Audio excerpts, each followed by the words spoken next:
go. Please don't go. Look at your classmates. Every single one is successful. And you? A middle-aged loser, no car, no house, no savings, making me live in this dump for 3 years. Enough. I want a divorce. All these years I've been just a low-level attending, treating minor ailments like colds and fevers, complex procedures. I never get to touch them. So pathetic. My old classmates are all middle class and they all look down on me. Now my wife is leaving me too. Past 40, life is downhill. I'm a total failure. No, I can't accept this. Director, I'm resigning. Have you thought this through? For over 10 years I've only assisted in basic surgeries. My medical skills haven't improved at all. Even junior nurses boss me around. A life without dignity. I've had enough of it. Just sign it, Director. Level 1 critical condition, 9 years old, cardiac and respiratory arrest. One last chance to save face. I want one success to end the first half of my life. Late bloom system loaded. Please claim your starter gift. Master level vacuum negative pressure intubation. Save a person with this skill. To unlock adaptive surgery based on task completion and overall score, you will receive corresponding rewards. Higher scores yield better rewards. Adaptive surgery? It refers to the surgery that is needed most right now. A system? Is this real? It's real. Admission CT scan shows a large, mixed density mass in the left thoracic cavity. Margins are fairly clear. It spans the entire left thoracic cavity, the anterior mediastinum, and involves the right anterior chest. The family insisted on a needle biopsy, but during the procedure, an accident occurred. The patient suffered sudden cardiac arrest. As needle stimulation to the vagus nerve triggered a reflex coronary artery spasm. Given the patient's already poor cardiopulmonary function, it triggered an immediate cardiac arrest. Keep resuscitating. Heartbeat is back, but the tumor is too large. The left lung is completely compressed. Prepare for intubation now. Follow standard protocol to establish ventilation. Director, wait. Intubating now could worsen ventilation. The patient will be in danger. Caleb, if your skills and experience were better than mine, you would be the one operating on this patient right now. Right here, don't waste time. But no buts. Go back to doing your job. The tumor spans left to right anterior chest. The trachea is displaced by over 1 centimeter. If intubated via standard protocol, the tube tip will get stuck in the angle between the tumor and tracheal wall. Ventilation will definitely worsen. Looking good, he stabilized. Ventilation worsening. Oh no. He was right. Director, let me try. Are you crazy? Even the director couldn't do it. A nobody like you dares to step in. Who'll take responsibility if he dies? He can handle a case this complex. How could I believe that? The intubation angle is wrong. The standard route is completely blocked. Switch to the femoral vessels. Use negative pressure suction. Go around the compression point. Caleb never says anything but yes, fine, I'll do it. What's gotten into him today? Why does he keep interfering with this surgery? The success rate for this surgery is already low. If we follow the standard procedure, the child has a 99% chance of dying. Might as well let Caleb take over. His credentials are in order. If something goes wrong, it's malpractice, and we're covered. Besides, he already resigned. If anything goes wrong, he'll bear the responsibility. Fine, you do it. If something goes wrong, it's on you. I'm giving you this chance. You'd better have some real skill. In that head of yours, or else. Let's see how he gets out of this. He actually went ahead and showed off. System, oh system. I hope you're the real deal and can turn this around for me. Late bloom, you'd better come through. This flawless technique, how is that possible? Is he still that good for nothing, Caleb Miller? Am I seeing things? That speed. That's unbelievably fast. Drainage has been restored. Adjust the priming fluid ratio. 500 of balanced electrolyte solution, 1000 of hydroxyethyl starch, 20 of albumin. Prepare the cold cardioplegia. Do as he says. This technique, even I don't know how to do it. He really was hiding his abilities. Was he pretending to be useless for years? This makes no sense. Preliminary evidence confirms. The late bloom system is fairly reliable. Caleb, let's do this. This is the beginning of my comeback. Venous drainage efficiency is more than twice as high. It can adjust negative pressure for adults and children alike. Stand back, I'm closing out the first step. Now it's my turn. Score, 71 points. Opening the gold reward chest, expert level massive lung tumor resection loaded. Only 71. The chief's first few cuts dragged the score down, but expert level thoracotomy will do. Save the patient, Toby Ross. Current survival rate, 34.849%. Surgical success rate, 21.622%. Reward, 1 spin of the beginner's wheel. The higher the score, the better the reward. 21%. Rounded up, that's 1 in 3. But the system gave me expert level thoracotomy. I have to try it for the child. The skill I learned as a quest reward. At the chief's current level he should be below me, but he still reached near expert level. Time check. Patient's dilutional hematocrit, 27% blood gas analysis, arterial PaO2, 13.7 kilopascals, venous PaO2, 3.7 kilopascals, pH, 7.37 arterial PaCO, 24.9 kilopascals, urine output per kilogram per hour 4 milliliters. Serum potassium, 3.7 millimoles per liter. Removing a massive tumor is like moving a mountain. Cutting out the whole mass at once isn't realistic. We have to take it slowly. The patient's organs have been displaced by the tumor. The left lung has been pushed down. The organ's positions on the scans are completely scrambled. Keep your movement small or you'll damage the tissue and rupture the tumor. What are you trying to do now? I can't even find the lung and you're waving that around in front of me. Chief, there won't be another chance to experiment. Let me take over. This time, it's the residual section. It's adhered and displaced. This is even more dangerous. You've never removed a tumor like this before. So stop itching to try. I know what I'm doing. Fine. You guessed right with the intubation. But opening the chest to remove a tumor is something even 10 years of practice Might not give you the nerve to attempt as an untrained rookie. I will. This is open chest surgery, not child's play. Are you sure you want to take over? Caleb. You. Stop him. This level of dissection. Even the state's top experts tread carefully. He's just a gopher. How dare he operate? That must be the lung. He's just taking a shot, but when he cut into the mediastinum he didn't hesitate for a second. He really doesn't seem like a novice Dr. Cole. Stop him, now. Caleb's risking a patient's life. Why are you yelling? Don't disrupt his surgery. With his appendectomy level skills, he could sever an artery. Caleb's technique. It's incredibly intricate. Let him continue. He already turned in his resignation. If things go wrong, that's on him. Let him do it. This must be the posterior ascending artery. One of the arteries supplying the right upper lobe, the hardest part of the operation. This technique of yours. Who taught you? You did, doctor. That feels good. Wait, no. I can't even do that myself. How could I have taught him? Count the gauze. Count the instruments. Caleb, how many more tricks are you hiding? I couldn't tell you. Maybe I have unlimited potential. Who knew the system could teach me so many advanced techniques? Expert level is already this impressive. What will master level be like? You did well today. That tumor removal you did was better than mine. Yes, what's with a yes? Is that how normal people are supposed to talk? Even if it's true, you could at least flatter me. Go notify them. And have the provincial reps meet. Talk about your experience removing huge lung tumors. Oh, right. Make sure you destroy my resignation before I leave the hospital. Where else could I complete my system missions? Congratulations. Mission complete. Score, 69 beginners wheel activated. Congratulations. You received all stats plus 1. Every ability just went up by 1. It wasn't a massive boost, but it boosted every stat. Sweet. With this system, I finally have a chance to turn things around. I never thought this was possible. Middle-aged and nearly washed up, I still have a chance to earn a house, a car, and some cash. Diagnose 1 patient and get 1 spin of the wheel.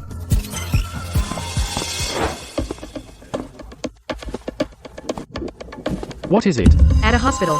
If you see a man in a white coat, call him chief, or call him doctor, and you can't go wrong, doctor. The fetus this woman is carrying appears to have 2 heads, 3 arms, and 4 legs. My very first patient throws me a tough one. Tristan, all that's left is 1 head and 2 arms. You really are a 1 head, 2 arm idiot. Remember this, a child like this in the medical field has a technical term, we call it twins. Congratulations, you're having twins. Come to our hospital and we'll set you up with the best doctor and delivery room. Diagnosis complete, reward deposited. 1 down, 1 more for a prize wheel spin. Sorry, Dr. Miller. The new guy? Yeah. He just got into the grad program. How'd you get hurt? I fell. Hurry and stitch it up. Can you suture? I've practiced. I mean, have you sutured human skin? She's a female brawler. You can tell she's trouble. Maybe don't let the kid do it. Someone might file a complaint. Dr. Carter, Chief Carter. This 30-year-old attending always makes me do his grunt work. He looks down his nose at everyone. But he's definitely on a fast track. In 3 to 5 years he could be associate chief. The new guy. He only got here yesterday. Oh, he's Dr. Cole's new favorite student. I almost became Dr. Cole's student too. But the other chiefs offered me a better deal. They poached me. Here comes another one. Dr. Miller's suturing is pretty average. I'll suture this patient. I'll show Tristan some advanced suturing. Look at the needle angle. Dr. Miller's been an intern for over a decade. Honestly, it's a shame. But that's how it is. Medicine is an exact science that leaves no room for error. If your skills aren't up to par, you won't advance. As harsh as that sounds, that's clinical medicine. Dr. Ross is the best in the hospital. Caleb usually just handles dressings and odd jobs. They're not even in the same league. There's no comparison. Here we go again. You've treated me like a punching bag for over a decade. Aren't you tired? That's enough. Diagnostic task. Complete reward is being drawn. Congratulations. You've received the master level tension reducing suture technique.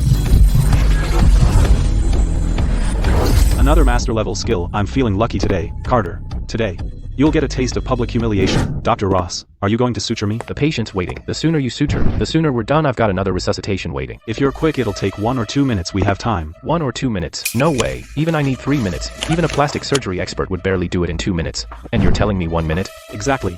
1 minute is plenty. Dr. Miller, you don't actually plan to do it yourself, do you? This tension-reducing suture takes feel and experience. You can't learn it just by holding retractors for someone. Let the patient choose. Who do you want to suture you? Slicked back hair, baby face, he doesn't look steady. Over 40, with a weathered face, he clearly looks like an experienced attending. I choose you. He actually chose Caleb. He has no eye for talent. Exactly. This patient, I'm the attending physician. He is. Don't worry. No scar. Fine. I'll stand right here and guide you. The needle angle and suture depth are incredibly precise. Why does he look possessed by a genius surgeon? Impossible.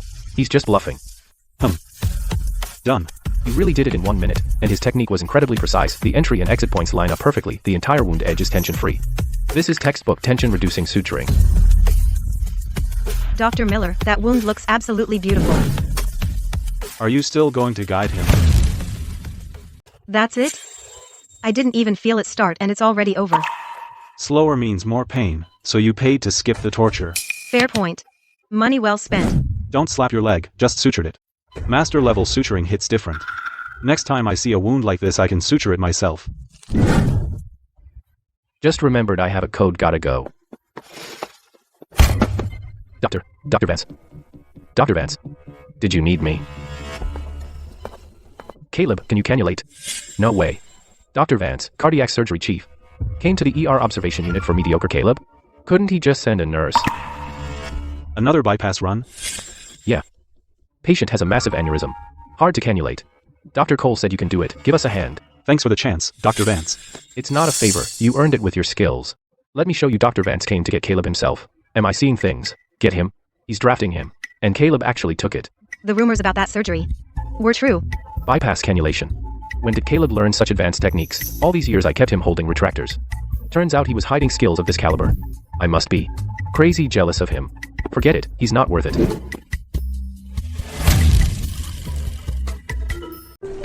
First time invited to the OR. This feels awesome. Before, I had to beg to attend. Just to join in. This time is different. An expert personally invited me. Task issued. Human cannulation reward. Random surgery experience, based on performance. Reward payout will vary. Human cannulation. With good luck I can learn from Dr. Vance. With bad luck I'll still gain niche skill. Either way, it's a win. Today we're doing a Bentall procedure. Replacing aortic root. Cannulation is tough and bypass is complex. Don't let down Dr. Cole's expectations. Excellent. Come over everyone. Is the recording on? Don't worry, director. We'll save the evidence. I mean, the surgical video. Evidence? How much does he distrust me? All right. I'll take over.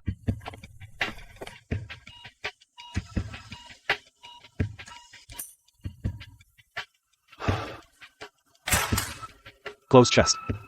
To ICU.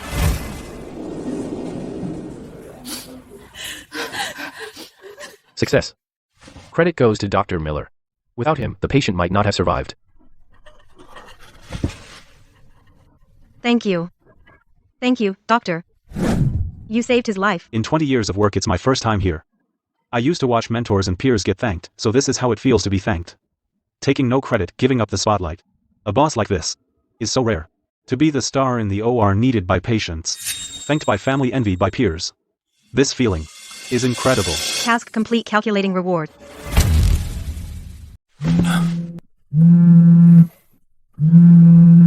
You're finally awake, Dr. Miller. Your snoring last night nearly collapsed the floor. Yeah, they call me the wrecking ball. Trouble is here. Patients? Rivals. There's a local medical conference. They're probably here to provoke us. By the way, I heard a few experts showed up and talked trash about you. Let's go. Let's see what's going on. For this surgery I was just an assistant. The lead surgeon was another doctor in our department. Caleb. Dr. Cole, you expect us to buy this hype with a few photos? Everyone knows that Caleb is a total amateur. You. Dr. Cole, I find it strange, too. Caleb usually just holds retractors or places catheters. How did he suddenly do a resection? Is this academic fraud? Caleb, if he can perform a resection, I'll eat this table right now. Henry, don't coddle him. Don't throw away your pride just to boost his resume. The intubation and resection were recorded. Who wants to see? Don't bring up recordings. Who knows if it was edited? Besides, removing a benign tumor and major heart surgery aren't the same. Dr. Miller, can you do a Bentall procedure? A little. A little? Do you know how many years it takes to master the Bentall procedure? Jumping right in at your level. You've got some nerve. Bad news, Dr. Cole. Chest Pain Center reported a type I aortic dissection ultrasound shows the ascending aorta diameter exceeds 80 millimeters. The descending aorta is also over 57. We must act immediately. Got it. I'm on my way. There's another patient with Marfan syndrome. Their aortic root ruptured. Two cases. Prep 2 operating rooms. Henry Cole, I only have one pair of hands. I'll do Marfan. Seth, take dissection. A perfect test. You. Marfan syndrome, Dr. Miller. Even if you haven't done it, haven't you heard how difficult this surgery is? Of course I have. That's why we compare. What? Not confident? Caleb, are you just being defiant? Or are you actually capable? I'm not convinced. But I'm more confident. Alright, let's scrub in. That look. Like he's already won, what a joke. We'll see about that. Dr. Vance, prep the OR, I'll operate.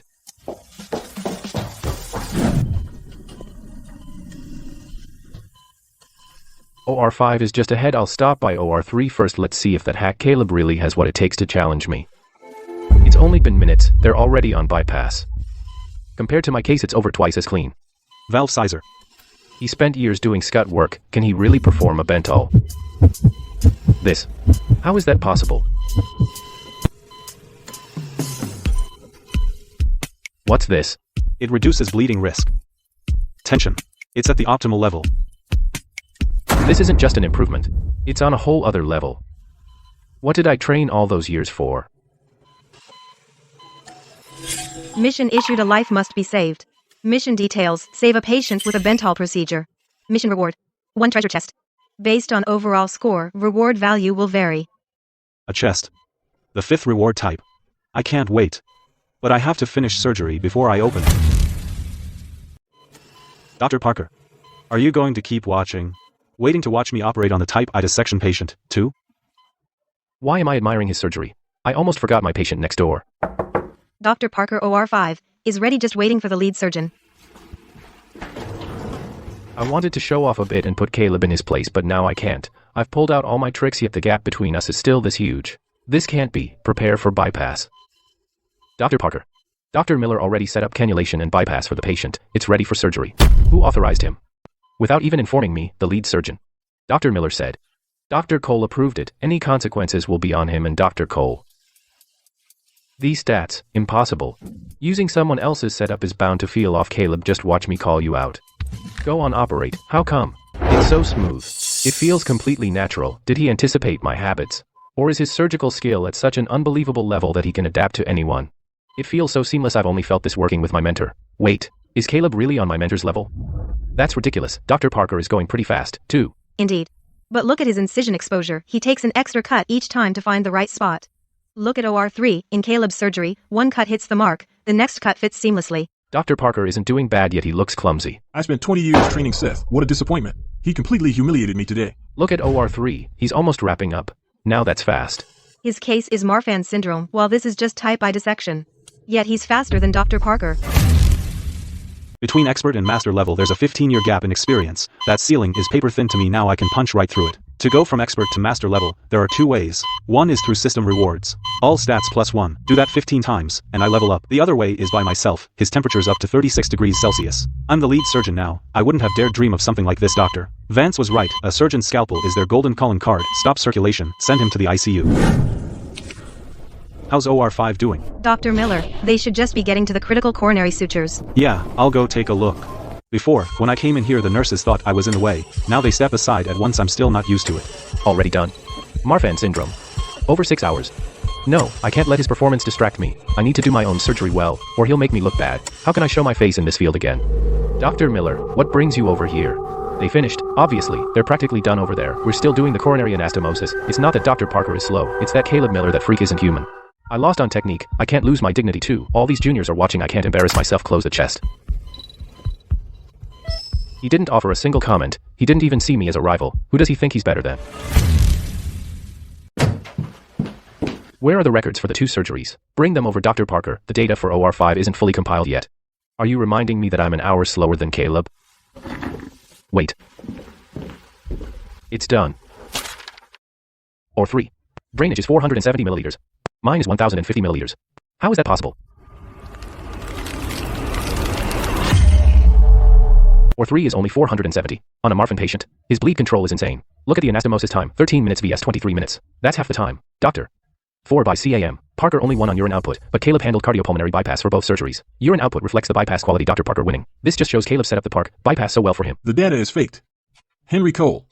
To pad Caleb's resume, you'd resort to such dirty tricks? How could the gap between surgeries be this massive? Dr. Lewitt was recorded the entire time. Feel free to check it. I lost. I'm leaving. Let's go. Back to the provincial hospital.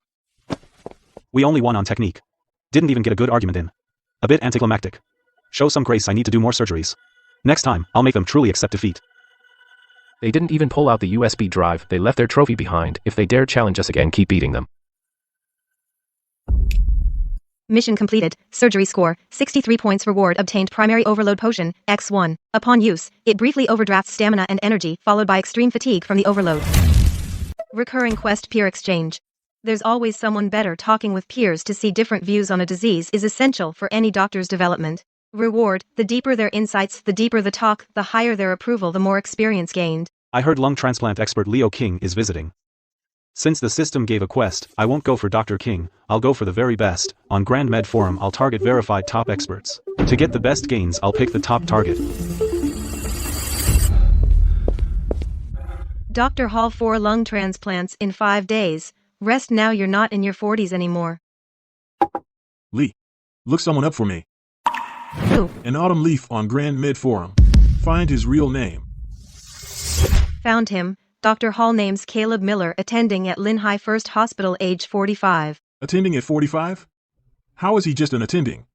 From our recent chats, his grasp on lung transplants is even deeper than mine. Dr. Hall. Why are you looking for him? Any surgeries next week? No. Book flights to Lynhigh. I must meet this Caleb in person. Dr. Hall, why is he visiting your hospital? Who could possibly invite such a big name? Like I said, your hospital isn't level enough to invite him. Honestly, if Professor Hall speaks up, your transplant license will pass this year. Too bad. You could only get someone at my level, you joke, Dr. King. Having you here is already an honor. So I heard you held a symposium earlier. Removed a huge lung tumor 19 centimeters. Caleb from our dep did it.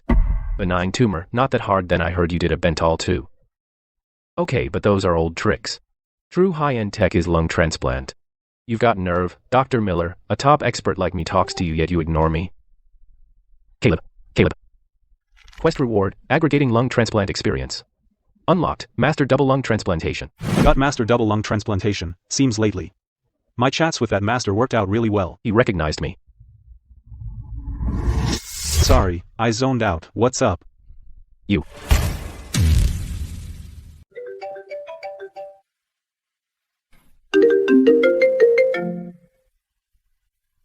Professor Hall is here. Quick, go welcome him. Caleb, know your place. You've been stuck as an attending for 20 years. Stay back, and don't make a fool of yourself. Caleb, go back to your office. As a mere attending, you shouldn't show your face.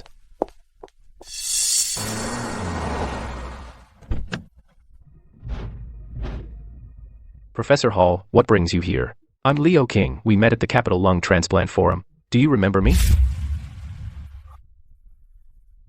Professor Hall. Does your hospital have a doctor named Caleb Miller? Wait, what's happening? He asked for Caleb right away. Why yes, we do. He's an attending doctor in RER. Take me to see him. He pay respects. Am I hearing things? People beg just to see Professor Hall, so why is HE here to pay respects to Caleb? Professor Hall, are you sure you mean Caleb Miller? I'm positive. Let's go, lead the way. Professor Hall, Dr. Miller is right inside. That's him. This unassuming ordinary middle-aged attending has such profound insights into lung transplantation. Something's off. Way off. What's his deal? This conversation looks familiar. When we first started talking, I tore into him, then he won me over. Wait. Pure heart Howard Vance. He's even talking to Howard Vance. He even sent him a proposal with his modifications. Isn't he a lung transplant genius? Why is he suddenly going toe-to-toe with a cardiac surgeon?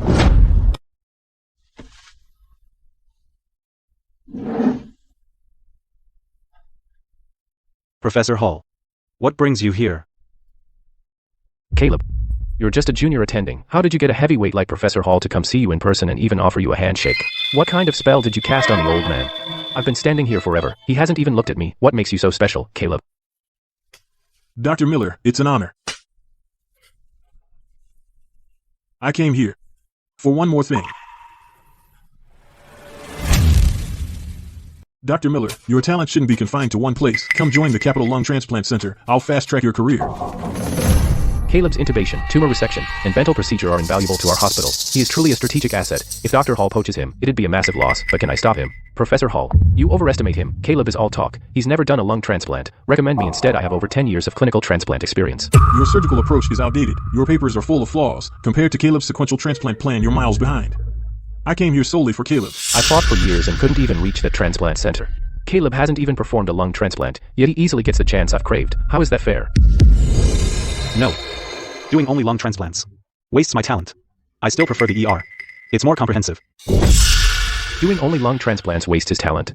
Is he for real? Miller, do you have any idea how many people fight to get in there? True. I see you also have great insights on the Bentall procedure. Since I can't poach him, I'll just build a good relationship. By the way, at your hospital for lung transplants, ICU has an end-stage patient with idiopathic pulmonary fibrosis named Yvonne awaiting lungs. end stage? Is the fibrosis widespread? Bilateral GGO and UIP with elevated BNP, signs of heart failure. Without ECMO, she won't last 2 weeks.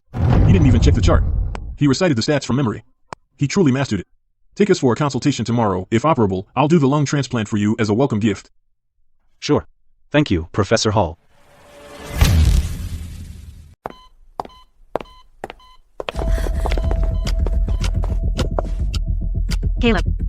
Caleb, she's been looking for you. Dr. Caleb, please save my mom.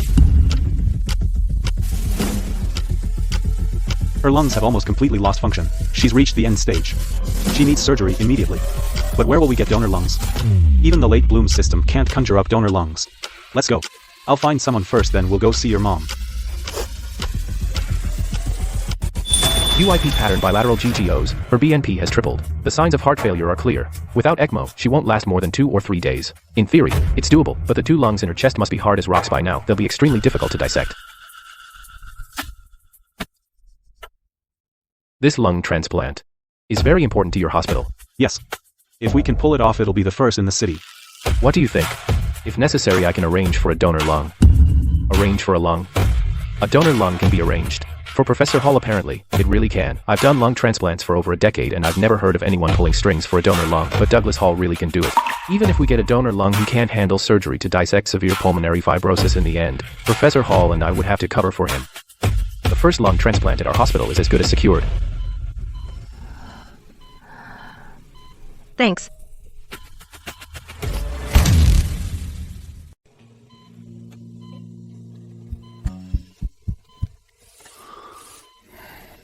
New mission, complete a double lung transplant. Reward, 1 prize wheel spin.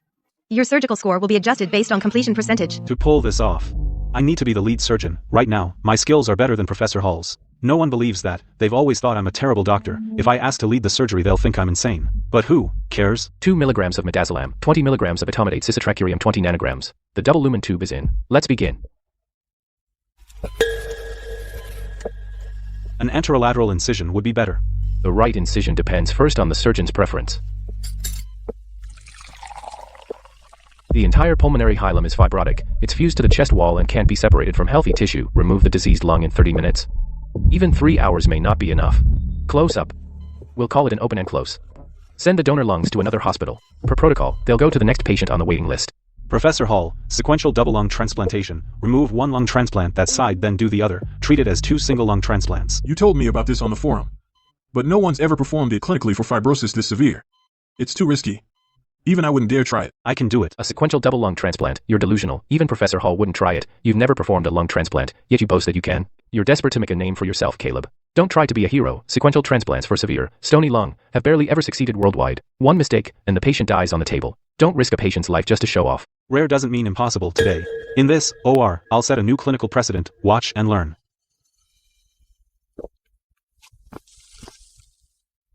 Come over here.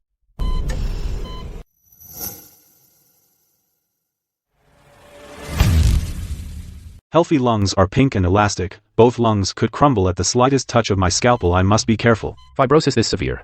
Caleb, how will you handle this surgery? Will your technique prove as convincing as your theory? If anything goes wrong, I should still be able to save him.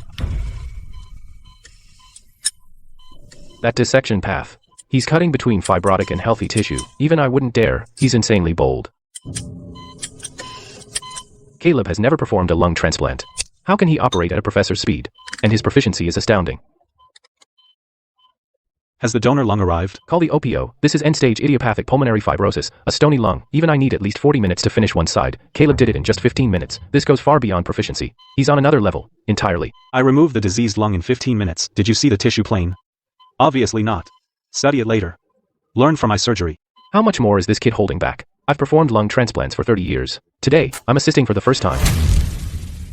You said to preserve the connective tissue around the bronchi. I thought it was theoretical. You actually pulled it off. The bronchi get their blood supply from tiny vessels in the connective tissue. Strip that layer, and the lungs won't last. Over the past 3 years I had 7 lung transplant patients develop ischemia at the bronchial anastomosis. 3 of them died as a direct result. I always thought it was because of poor donor lung quality. Now I finally know why. The donor lungs are here. Bring them in, Leo. You'll handle the donor lungs. Trim and prepare them. Move faster. I want to improve. 2. Can't you let me watch a little longer? Just 2 more looks. That's all. I'll do it. Preparing donor lungs is my job. I've been doing it for over a decade. I'm definitely faster than you. I won't accidentally damage the tiny pleural blood vessels that should improve long-term graft survival. Today, I'll demonstrate the standard technique. Pay close attention. Can you handle the stamina? Once this surgery is over, it'll take at least 7 hours. I'm fine.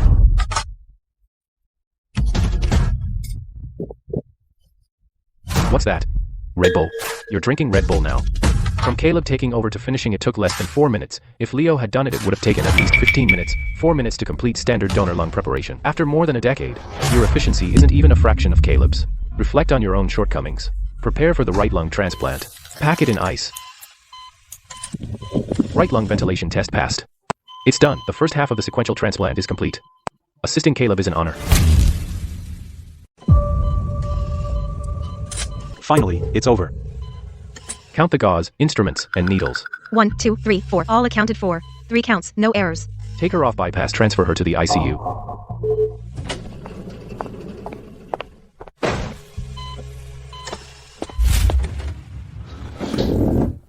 The transplant was a success. Now it's all about her recovery.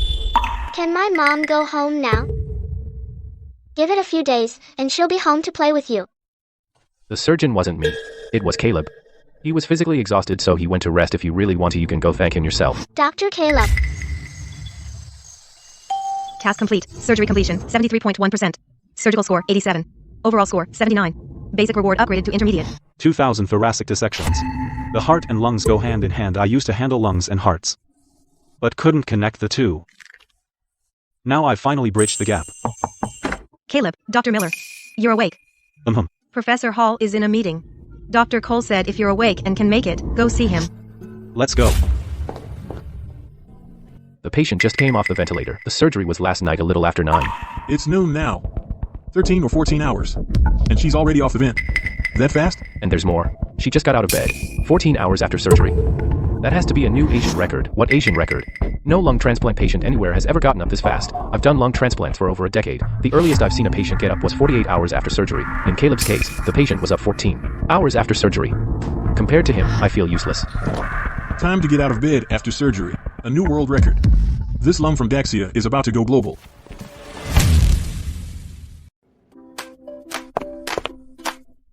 Perfect. The patient is awake. Go take a look. The patient is awake. More than awake. 2 hours later, he could have walked to your bedside to thank you. Professor Hall treats Caleb like a favorite student at last night's lung transplant. I stood for 7 hours and didn't learn a damn thing, but he sleeps through it, then wakes up to VIP treatment. As a renowned professor's protege, just watching won't teach you the essentials. Without hands-on practice, you won't learn the core vascular suturing techniques. You never dared scrub in. You could watch for 10 years, and it wouldn't help. Dr. Caleb. Both lungs are well expanded, no infiltrates or consolidation. The cardiac silhouette isn't enlarged. The mediastinum is midline. Both diaphragms are smooth. Excellent. A pretty chest x-ray means nothing. We need pulmonary function tests. Pulmonary function testing on day 1. What useful data could it show? Data doesn't lie. Wait for the results. You can compare them with every past case for comparison. Bring the spirometer.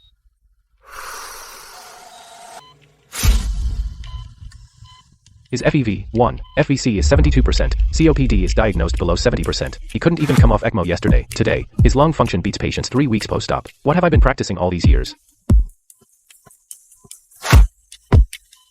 Your patients at 21 days post-op, how many can reach this number? Watch your mouth. He's recovering faster than I expected. Thank you, Dr. Miller.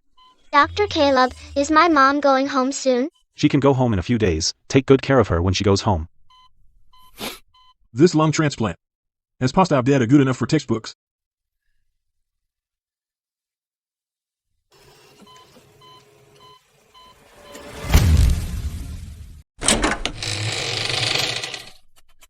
Professor, all department heads. Dr. Miller, we called you here to ask you for a favor.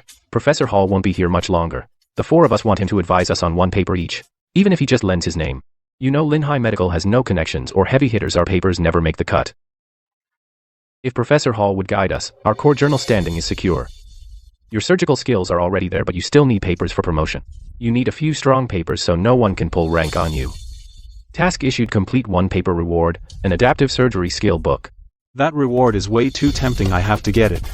You said earlier this was only the first favor.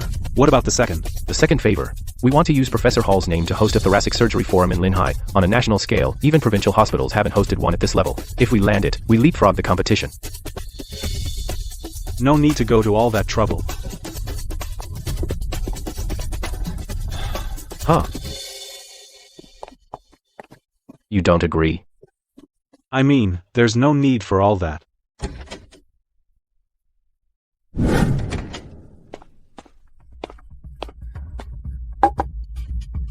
Caleb, it's late. Why are you looking for me? Professor Hall. I'd like to ask you for 2 favors. This kid. He's asking for a favor and just blurts it out in public without even raising a glass. No, that's not it. When favors are currency, you at least make some small talk first and set the stage. We're doomed. There's no way either favor is happening.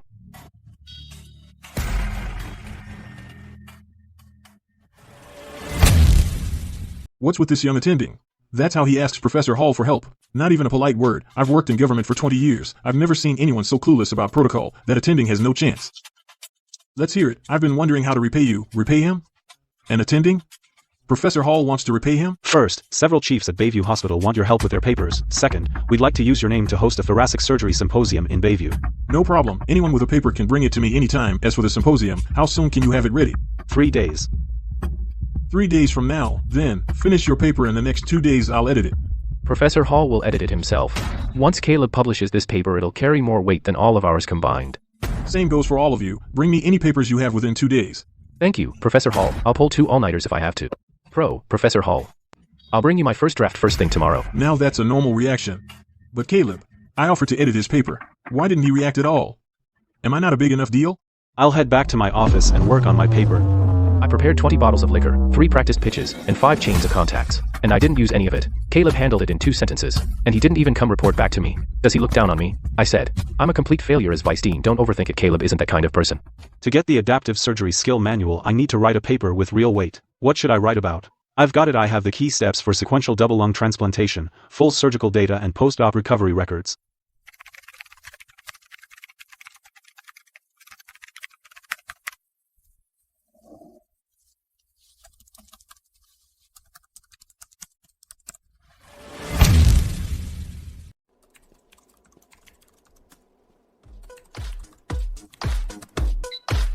Dr. Miller. Why are you more secretive than Dr. Cole? Because some things need to stay strictly confidential. Need help with your paper? Not to brag, I've handled more papers than you've performed surgeries. No, I'm almost done. He's that fast at writing papers, too. Looks like he's finally making a comeback. Fine.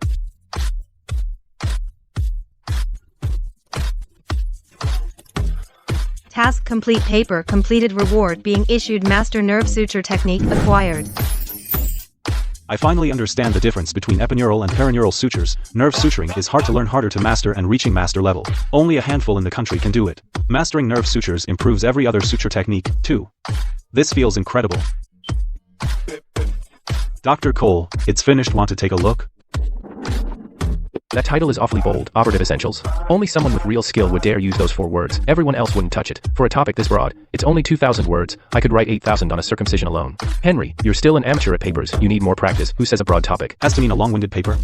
Read it carefully before you critique it. Preserve the connective tissue. CEOReborn. I don't know much about lung transplants, but this style of writing. Every sentence hits a key point. There's not a word of filler, not a single embellishment. This isn't a paper. It's a surgical procedure laid out step by step. Pure substance. I'm impressed. Well, can you still find anything wrong? It's very good. I'm no expert in lung transplants. A lot of the details go over my head, but if these technical points are accurate, this paper is nearly perfect. Could any of it be wrong? The surgery was only performed yesterday. The video is still hot off the press. If I had to nitpick, there's one semicolon used incorrectly. It should be a comma. And here bilateral lung transplant was mistyped as double flyer transplant. It's a paper, it has to be precise. Don't give me that wounded look, I'll fix it for you, alright. Now even Professor Hall himself couldn't find a flaw in the structure or wording. I'll bet you Professor Hall can find a flaw if he can't. You owe me 3 emergency medicine papers for SCI journals. If he can't, I'll divert hospital resources to your department, I bet, and I'm sure I'll win. The paper's done. Now we just wait for Professor Hall's review. Who's first? Did you password protect yours too? I read your posts on the forum. You said to keep research safe. Next time, no need to lock the trash. Getting notes from a top professor is worth losing face. What matters is Caleb's paper. I wonder what Professor Hall will say about it. Is this a review paper or a case report? It tries to be both and fails at both. Break down the structure and rebuild the framework, then flesh it out. Great title. But why is it only 2,112 words long? Good. Brilliant. Nothing to fix. Wait, 2 words can change. Or rather must change. Standard. Changing these 2 words alters its entire nature. This isn't a paper, it's an industry standard. Beyond being flawless, it redefines standard. Professor Hall means this piece of work could be a textbook. As for yours, I need to study it thoroughly.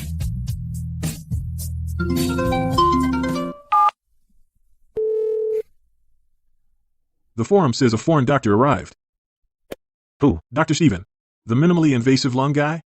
I've skimmed his paper Incision Revisions in Single Lung Transplants. His Chinese is great and he lectures here often. Before he had no chance to make a name here. This time he wants to build fame on the forum. Do you know what I admire most about you? You stay steady and humble. 20 years of dedication led to today's breakthrough. But that's still not what I value most.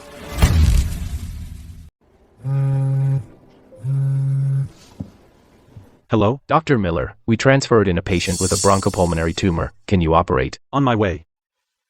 Professor Hall, I'm going to perform a surgery. What kind of surgery? A right upper lobectomy. A bronchopulmonary tumor, 7.8 centimeters.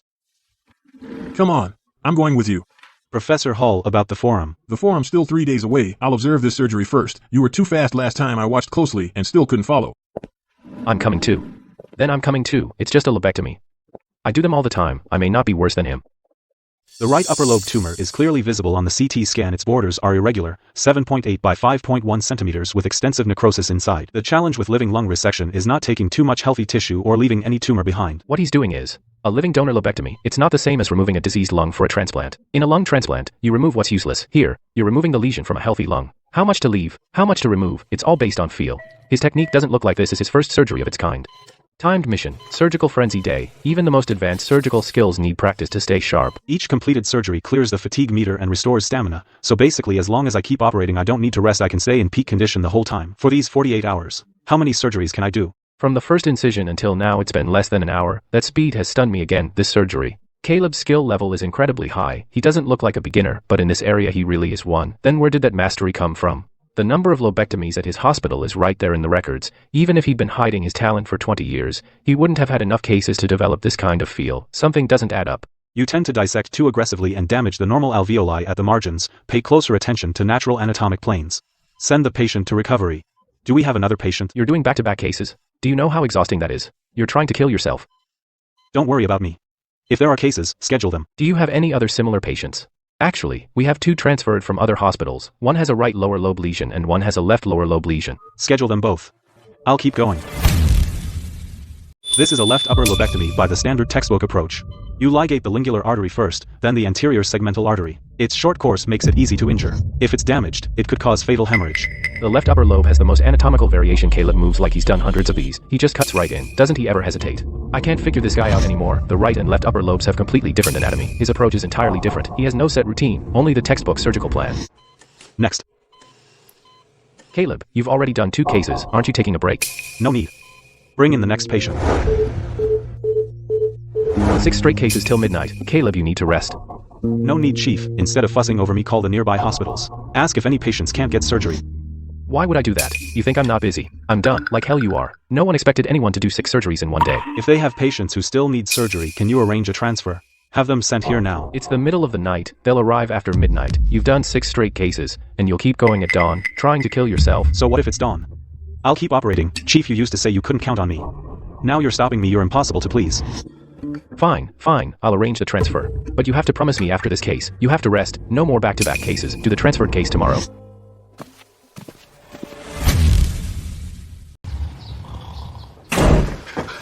Henry, Caleb didn't leave last night. What?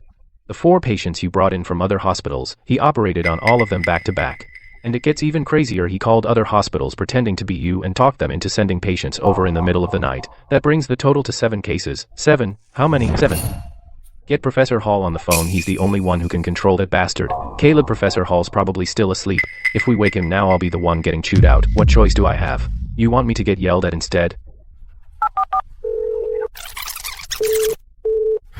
17 surgeries from yesterday morning to noon, today 24 hours without a break. What's gotten into that kid? Take him to recovery. What the hell are you doing? Why are you cramming in surgery after surgery? Look at you, you're completely wiped out. Drained to the last drop, then instantly recharged. It's incredible. It's downright addictive. These back-to-back surgeries are addictive. I saw him so exhausted he could barely stand. How is he suddenly full of energy? Did I imagine it? Professor Steven is already on a plane. He should reach Linhai this afternoon. Go home and rest this morning. Then meet with him this afternoon. No. With that time I could do 4 or 5 more surgeries. You want to do back-to-back cases too? Caleb, you're pushing your body to its absolute limit. You could easily drop dead. Ready? After getting humiliated last time. Yeah. I don't dare underestimate Caleb anymore. Operating with him, the pace is smooth, without a pause. Nothing like before with Dr. Yale when every step felt like he was dragging his feet. I never learned anything useful. Before surgery, did Dr. Wells eat chocolate or something? His movements are unbelievably smooth. Watching him is a visual treat.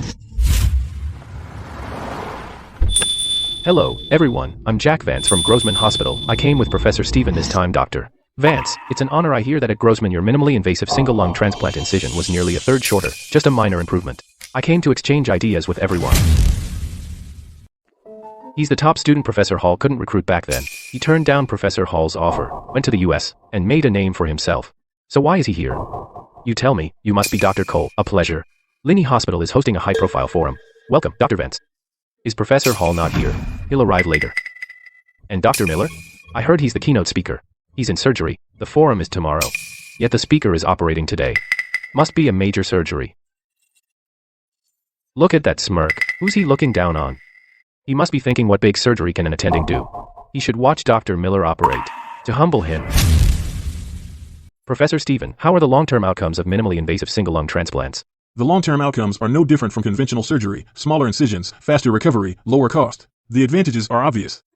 Dr. Cole, I hear your hospital has a Dr. Miller who's excellent at lung transplants. You're too kind. I wouldn't call him an expert, but Caleb has had some impressive cases. Impressive. I hear he's world-class. The term world-class gets thrown around a little too freely here. In the US, I can count on one hand the doctors who truly qualify as world-class. A 45-year-old attending can't possibly be world-class. Talk is cheap. If Dr. Vance doesn't believe us, he can watch Caleb operate and see if this country has a world-class doctor. Absolutely. Before that, though, I'll go see Professor Hall first. I haven't seen you in over 10 years, Professor. Calling me teacher isn't appropriate for you. Professor Hall, I'm not here to reminisce. I'm here to tell you, Professor Stevens' research is fully developed. The incision for minimally invasive single-lung transplants can be reduced by more than a third. Your wide-open traditional technique has had its day. You're here to issue a challenge on Stevens' behalf. It's a notice tomorrow's forum. Professor Steven will show all the data. We'd welcome your comments. Standards. These days, who dare title a paper standards? They must be desperate for fame. This incision design. I've never seen it before. Preserving connective tissue. No one's managed this in years. No one's managed this in years. The marked key points and how he handles them are precise as machine calculations. Who wrote this paper? Caleb Miller. The attending on the sign outside. That's him. Excuse me, is Dr. Miller here? He's in surgery, you are? I am. Jack Vance from Grossman Hospital. I hear Dr. Miller has done quite a few lung resections lately. Since yesterday, 19. This month. What do you mean, this month?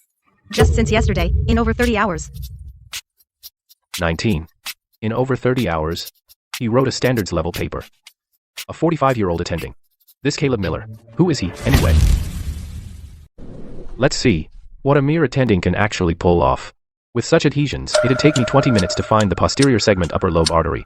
For an attending's low skill, even at his best, he'd take twice as long as an expert. How is this possible? He's twice as fast as me, and his dissection is over twice as clean as mine. I hate to admit it, but he's in a completely different league. Now I see, he beats me at lung resections, but when it comes to my field lung transplants, he's no match for me. Operating with Caleb is awesome. Even better if I didn't have night duty. Be grateful, in 3 years, I've never seen a surgery this good you got in as a first year. You too are from the ER. Yes, I'm an ER attending. She's a first-year grad student. Caleb is an ER attending, using 2 ER doctors as his assistants. All day on a lung resection he basically did all of thoracic surgery's work. Can a normal human even do this? That's unbelievable. No. I can't be outdone by some nobody host. Caleb's surgical skills won't be enough. A doctor who truly gets fame and fortune needs to do research and develop new techniques. Like the minimally invasive single lung transplant innovation I developed, it's absolutely cutting edge. How can Caleb compete with me? Dr. Vance, how was the surgery observation? I wouldn't presume to judge. I can only say, Dr. Miller is quite diligent. At tomorrow's forum, Caleb will discuss sequential double lung transplantation in practice. You should hear him out. He, an ordinary ER attending, can lecture on something as complex as a double lung transplant. He performed one just last week. 14 hours after surgery, the patient could get out of bed. Professor Hall says those numbers would rank among the world's best. He's faster than me at lung resections. Even lung transplants, he's achieved world-class results. I can't outpublish him. Even his choice of assistants is better than my best. What can I possibly compete with him on? He drives a Maybach better than I do. What can I use to challenge him at tomorrow's forum? Colleagues, welcome to Bayview Hospital's Lung Transplant Symposium. Please welcome our first speaker, Professor Hall. Why isn't Caleb here? He's still in surgery. 10 days ago, I had a patient with disrupted donor lung bronchial perfusion. He died of a post-op infection.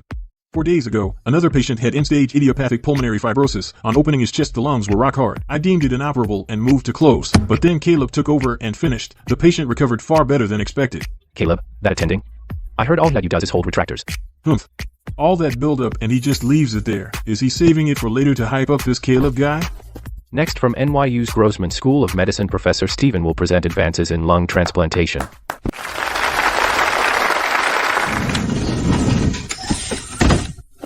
Traditional lung transplant, a 20-inch incision, a 3-month stay. The procedure has hit a wall. So EverHealth Pharmaceuticals and I developed the Da Vinci lung transplant robotic system last month. Using it, we completed a minimally invasive right lung transplant. From donor lung procurement and diseased lung removal to implantation, the robot did it all. The incision was just 3 inches. Post-op hospital stays fell from 3 months to 4 to 6 weeks. This robot costs $20 million. Having the robot isn't enough. Who knows how to use it? The robot is just step 1. Together with EverHealth, we built a supporting system called CardioPol. It analyzed thousands of lung transplant cases, tens of thousands of normal anatomies, and hundreds of abnormal heart and lung cases to assist doctors in identifying structures during surgery. Here is lung transplant footage. Let's test an expert against CardioPol to see who identifies key structures faster. Professor Stephen, I'll do it. Sure. Please, step up.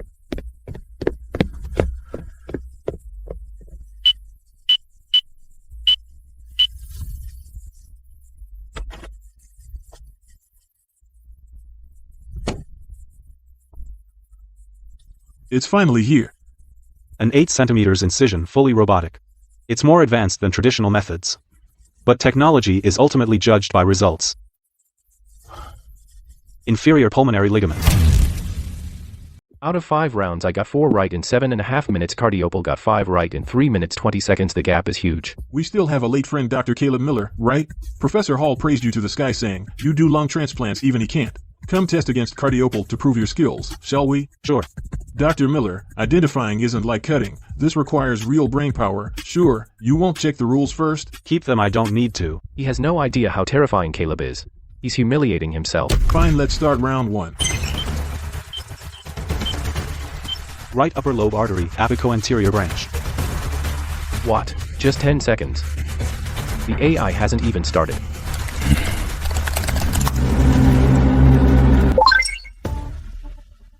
How could he be so accurate? It must be a fluke. Round 2, Dr. Miller, you got lucky in round 1. Let's see round 2. It's the ascending aorta, and the oblique fissure is incomplete. Before surgery, address the superior pulmonary vein first, then follow the interlobar pulmonary artery.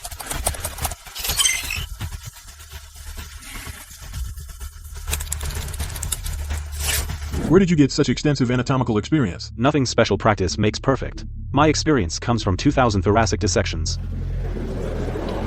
Fast anatomical identification doesn't mean much. The real proof is in postoperative outcomes. I'm curious, how are the patients whose lung transplants you performed recovering now? Show us the data.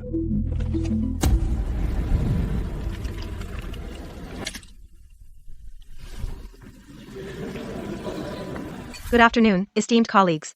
I'm the patient who had a lung transplant 5 days ago. I was walking again in just 5 days.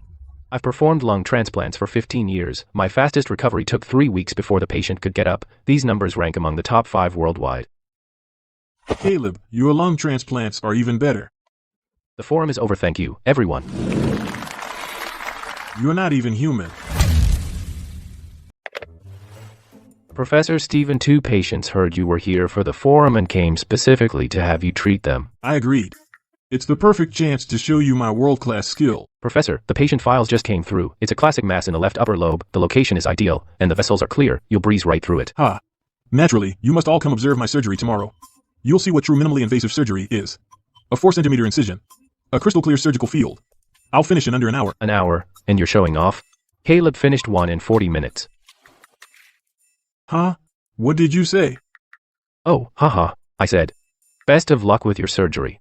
Professor Stephen, I suggest doing the surgeries for those 2 patients tonight. Finish early and put him at ease. Oh, Professor Hall, you're too concerned. Tomorrow works just as well.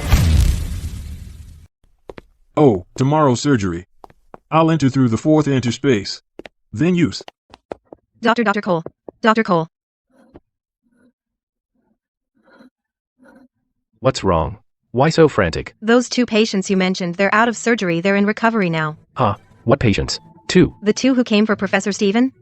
Dr. Miller just managed to perform both patients' surgeries all by himself, and they were flawless.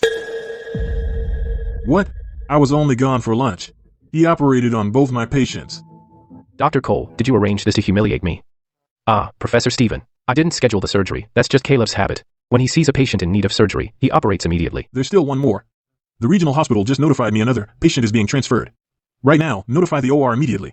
I'll operate it once. I won't let Caleb steal the spotlight.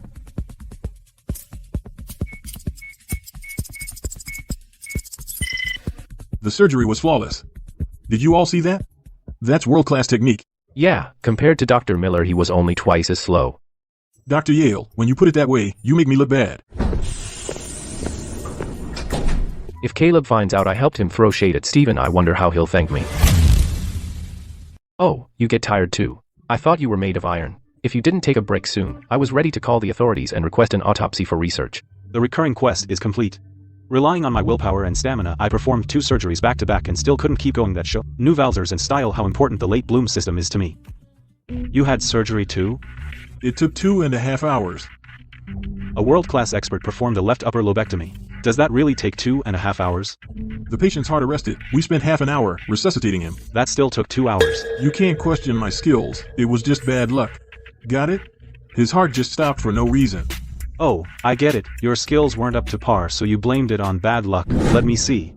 There's no need. My surgeries are always top-notch. A patient's cardiac arrest can be predicted in advance. You, a world-class doctor, should know that, shouldn't you? How do you predict something like that? Can you tell the future? The patient was 5'7" and weighed 183 pounds. He was severely obese. With that body type, you have to watch for cardiac hypertrophy, especially left ventricular hypertrophy. The pre-op echocardiogram showed hypertensive heart disease.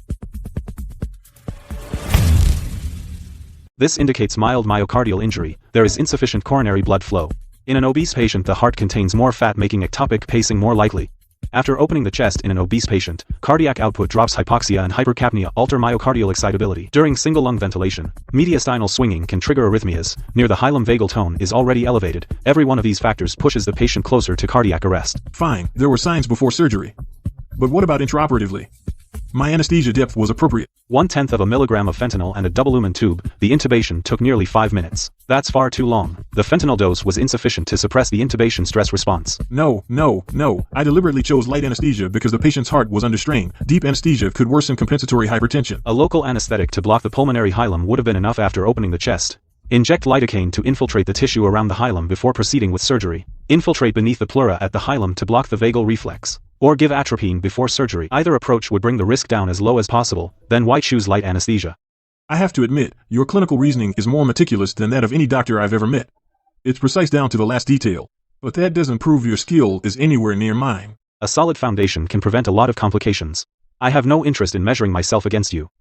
I'm going back to bed. If I don't sleep now, I'll drop dead.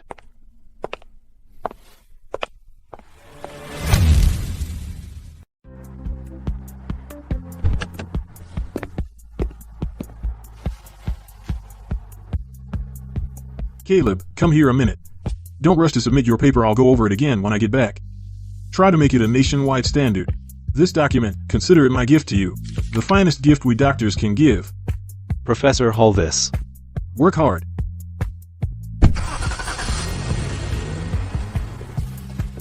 Caleb, Professor Hall got you. What good stuff. Open it and see. Yeah, Professor Hall's gift. It has to be something special.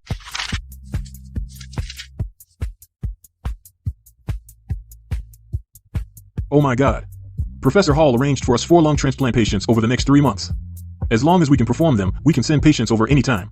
4 lung transplant patients. The provincial hospital worked for years and finally secured 4 cases. It's like handing over our lung transplant license to Linhai Medical. 20 years ago, Professor Hall also patted me on the shoulder. Now his respect belongs to Caleb. I'll never get another chance. Time-limited mission issued lung transplant frenzy mission details. Only repeated validation is science. Multiple surgeries are what make true skill. Within 30 days, complete as many lung transplants as possible. Mission rewards. For every lung transplant, skill increases by 5. Also receive 1 Wheel of Fortune spin. Reach a 5-star rating. To unlock additional Advanced rewards. Reach master level for 100 skill points. I need to perform 20 lung transplant surgeries to meet the goal. 4 is nowhere near enough. I need Professor Hall to help coordinate more cases. If the state won't do, then nationwide Professor Hall. Besides those 4 patients, can you add a few more? What did you say? Add a few more? Caleb, are you sure you can handle this? In 30 days? The more, the better. Sure. I'll arrange it. 4 won't satisfy me. 30 days. At 1 a day, I'd need at least 20. To max out 5 stars. Cal. Dr. Miller. I've finally found you. Something terrible happened. Dr. Miller, Professor Steven stole your patient. That's all? Is that not a big deal? Dr. Yale said the patient was supposed to be yours. If Professor Steven wants to do it, then let him. I only have so much energy, anyway. What's wrong with him? He was fighting to do the surgery. Now that his patient's been taken, he acts like he doesn't care. What is Caleb really up to? I did 4 surgeries today, 8 hours straight, so Caleb can only be my defeated opponent. You're pushing yourself too hard, Professor. At this pace, even in America, you'd wear an entire surgical team out. Hello, I'd like to ask you something, Dr. Miller. How many surgeries did he do today? Dr. Miller? He did 2 today, then went home to sleep. 2? 2 surgeries? I worked 8 hours straight and did 4 surgeries. He only did 2, then went home to sleep. By the hours worked, I didn't beat him at all. And apparently, he doesn't even see me as a worthy opponent. Professor, why don't you go get some rest too? Forget it. The more I think about it, the madder I get. I'll go to the ward and check on the patient.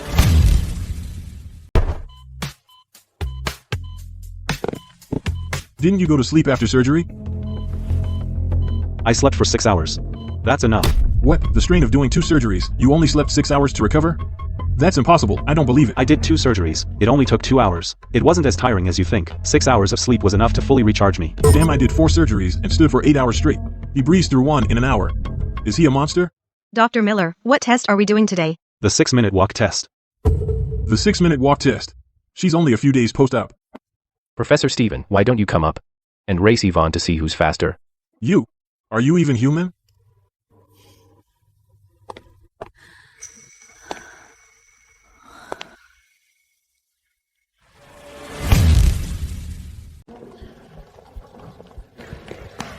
Professor Steven, the donor lungs arrive in 40 minutes. The patient is prepped. Dr. Miller, the donor lungs Professor Hall secured are ready too. We can start anytime. No way.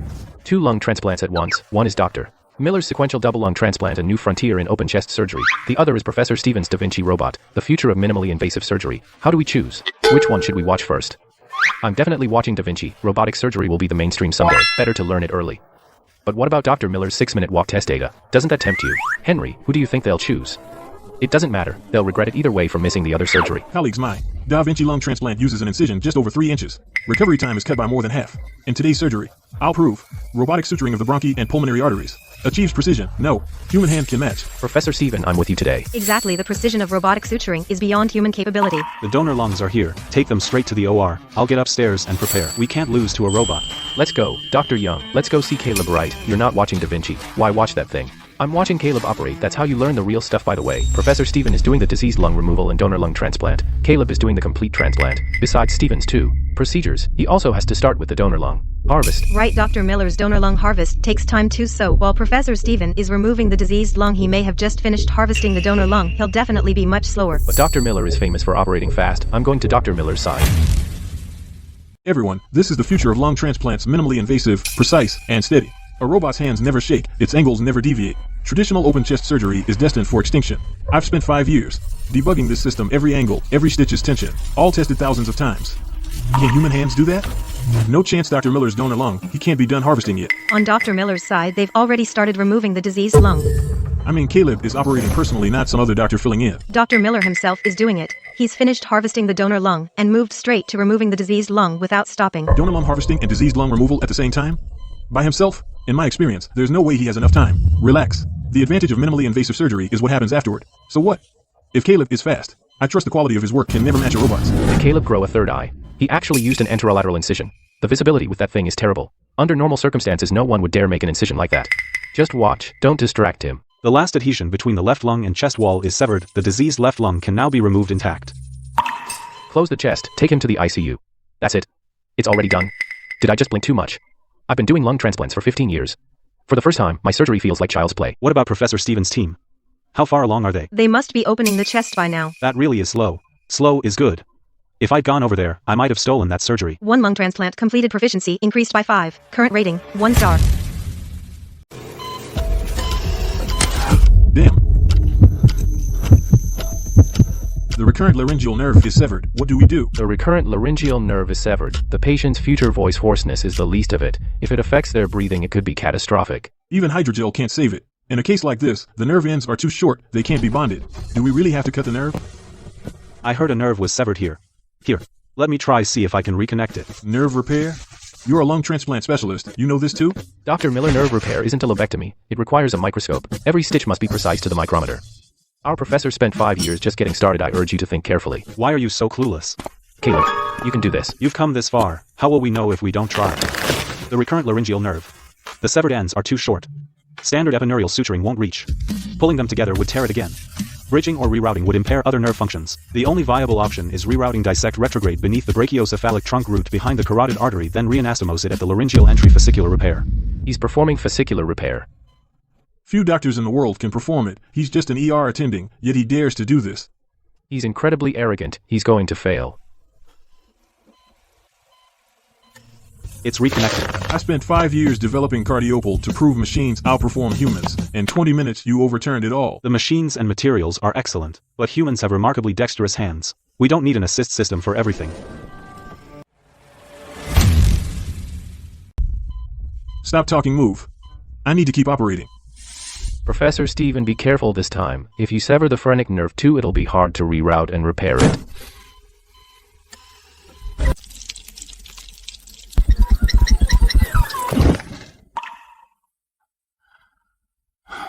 Close him up.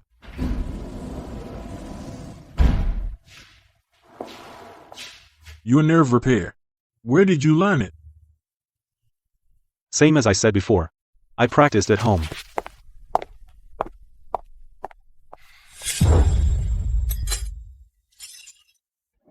Five in the first week, 5 lung transplants, 6 in the second, 7 in the third, 8 in the fourth.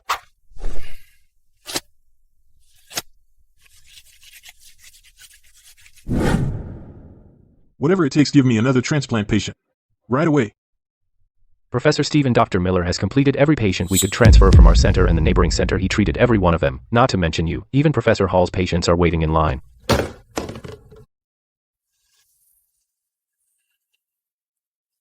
Professor, then shall we? Let's get ready to head back. If I stay any longer, I'm afraid I'll lose confidence even doing appendectomies.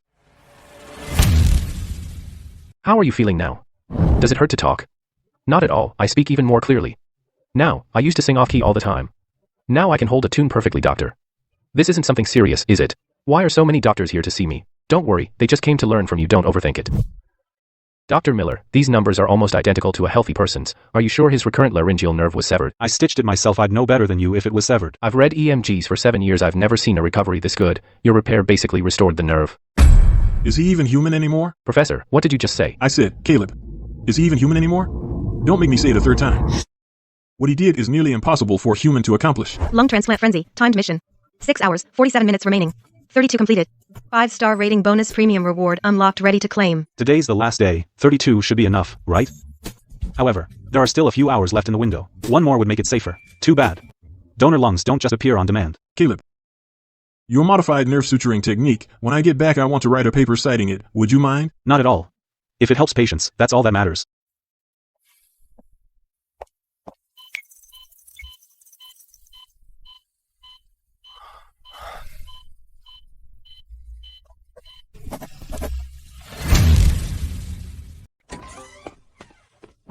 You made it. Uncle Caleb. Uncle Caleb, Mom, Dad, and I made this for you. Thank you all. Congratulations. You earned a patient's sincere thanks reward, 1 golden scalpel and 1 prize wheel spin. A golden scalpel? Sounds like a big deal. Let's finish up. I need to see it. Where are her test results? Let's see how much she's recovered. How's her recovery? Her FEV1, FEC, is 85%. How much?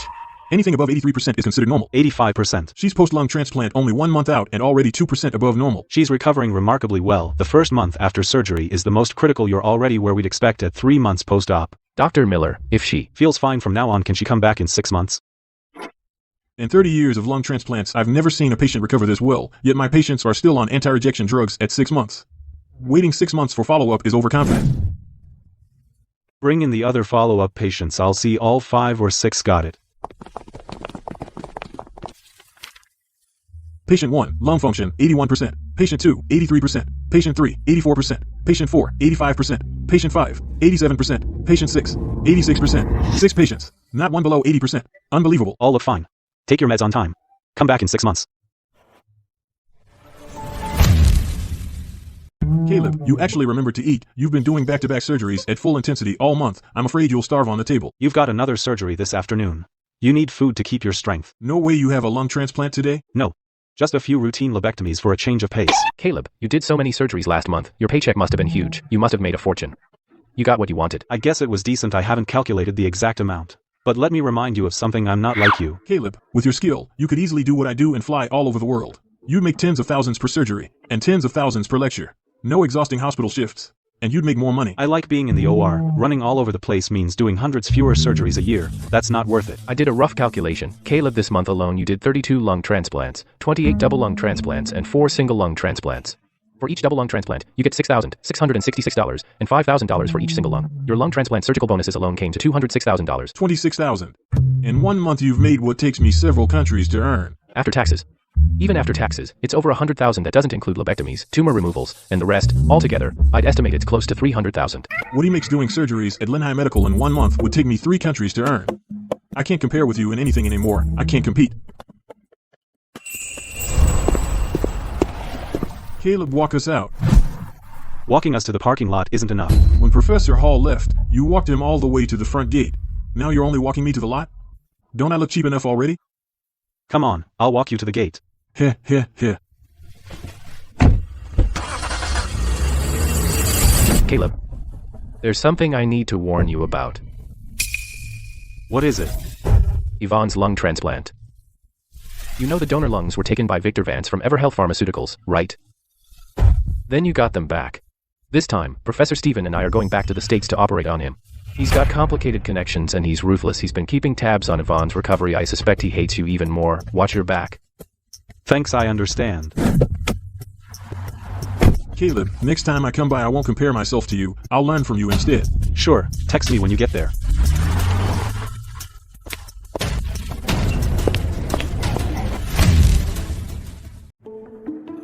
Caleb, what's this on your computer?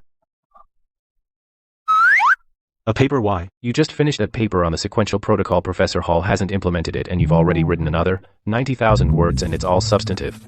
That paper summarized last month's surgeries. This month I completed 32 surgeries. I had to write something.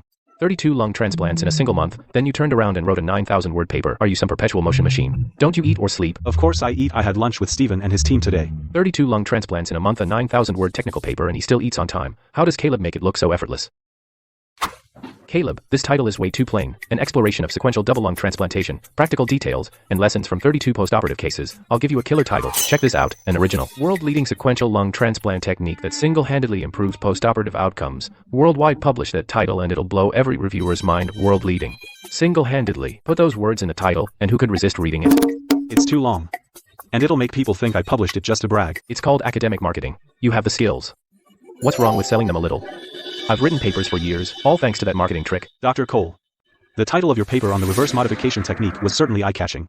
A novel recurrent laryngeal nerve repair technique, the world's first independently designed repair procedure for transection injuries of the recurrent laryngeal nerve. I could never come up with wording like that. Of course not. I polish your titles and you fill in the technical details. We complement each other. This one's not bad. But the technical details aren't precise in a few places. After my surgery this afternoon, I'll revise the technical sections.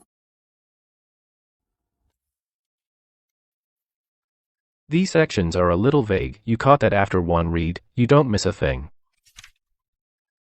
In the vertical mattress section you describe the standard technique, but with a reverse tension modification. The needle entry angle isn't the conventional one. I'll revise it and send it this afternoon. I've written papers for 15 years and today, you told me to my face that my technical details were wrong. The funny thing is, I'm not even mad. I actually think you're right.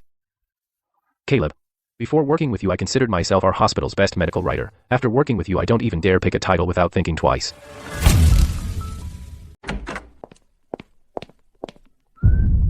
Paychecks are out, 27,000 in bonuses, my total pay top 30 grand. I've never earned that much in a single month. I got 15,000, 6,000 was my old ceiling. Dr. Miller, with your surgical pace, anesthesia barely has to work, and I get paid twice as much. Are you scheduling surgeries next month? Dr. Miller, what about you? 182,000 pre-tax. About 150,000 after tax. 180,000. That's a year's pay for me. Keep working hard, everyone. We've got more surgeries next month.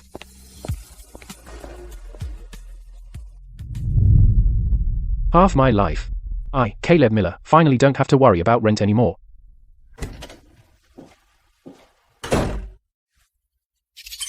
Time-limited mission settlement complete. Heartfelt patient gratitude reward has been issued. The golden scalpel can be obtained through peak surgical performance, heartfelt patient gratitude, and other methods. Effect: when surgery reaches perfect level using a certain number of golden scalpels can break through the surgical limit. A new realm beyond perfection. This realm is currently designated Hall of Fame level. Hall of Fame level. There's a level beyond perfection. What could that even mean? I can't wait to see it. The golden scalpel is incredibly hard to earn, and its effect is ridiculously powerful. I only have one right now. I'll need to complete several more missions and stockpile a few more. Bonus rewards unlocked. Basic system functions activated. National surgical leaderboard unlocked. Progress 5/5. You can view your surgical national rankings. More functions require further unlocking. Master level 4 pressure vacuum suction intubation Linhai medical rank, number 1 Bayun province rank, number 7 national rank, number 106. Expert level giant pulmonary tumor resection Linhai medical rank, no 3 Bayun province rank, no 29. National rank, no 631. Master level bundled procedure, Linhai medical rank, no 1. Bayun province rank, no 5. National rank, no 74. Perfect level sequential double lung transplantation Linhai medical rank, no 1 Bayun province rank, no 1 national rank, no 4. Perfect level lung transplant. Only 4th nationally. 3 people rank ahead of me. Who are they?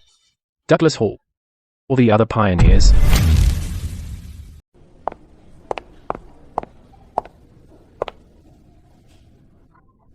Professor Hall. You know my mentor's longtime friend, the top name in lung transplantation, Douglas Hall. Let's go, Grandpa's waiting for us, yeah.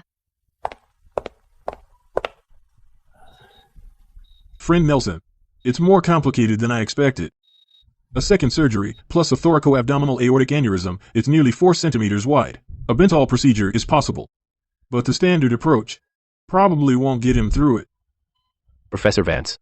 Is there another way?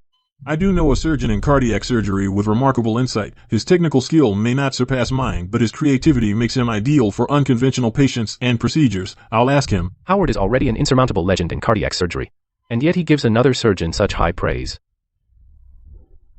I'm curious about this surgeon. Who exactly is he? Caleb Miller. The ascending aorta lies so far back I can't reach it through the usual approach. Every time, I have to spend 30 extra minutes exposing it. Do you have a solution? You could try going in through the space between the aortic root and pulmonary veins. First, place 3 suspension sutures. Pull the aortic root and right ventricle slightly apart. That'll open up your view. That space is normally off limits. What if you damage the pulmonary artery wall? I know what I'm doing. The pulmonary artery wall is tougher than you think. As long as you cut parallel to it, you won't cause any damage.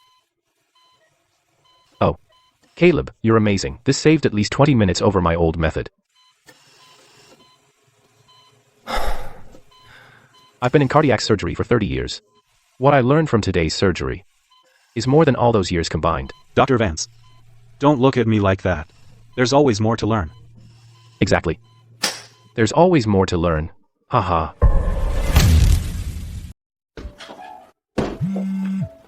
Thoracoabdominal aortic aneurysm, diameter, 4.75 centimeters. Dissection starts in the ascending aorta. It extends all the way to the aortic bifurcation. Right. Coronary ostium compressed. Right. And this is a redo. Standard surgery requires full chest dissection. The patient won't survive. The bleeding risk is extremely high. My friend, can this patient undergo a combined Bentall procedure? Can it be done? Not conventionally. It's a redo with an aneurysm this large. Open his chest, and he dies. The only viable option is to combine a descending aortic stent with balloon occlusion. Normothermic aortic arch graft replacement. The key to this plan is the occlusion sequence. Occlude the distal descending aorta first, then the proximal end. Otherwise, acute left heart failure. Also, for the compressed right coronary ostium, we need an intraoperative backup plan for a temporary vein bypass. If the ECG after occlusion shows ST elevation over 2 mm, do the bypass immediately. Don't hesitate. Genius. You're a genius. Wow. My friend, I'm at Heart and Vascular now. The patient is right in front of me. That plan of yours, I ran it through a simulation. The logic is flawless. I've never seen anyone who could, in 20 minutes, take such a complex case and break it into actionable steps. The window for descending aortic occlusion is only about 20 minutes. Beyond that, the kidneys and spinal cord are at risk. The graft diameter must match the native vessel. The margin can't exceed 1 mm. For the abdominal aortic anastomosis, do the distal end first, then the renal end. Otherwise, you can't control the anastomotic tension.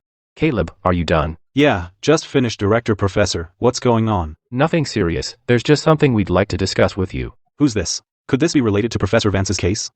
Or has something changed here at the hospital? Have a seat, let's sit down and talk. What's going on here?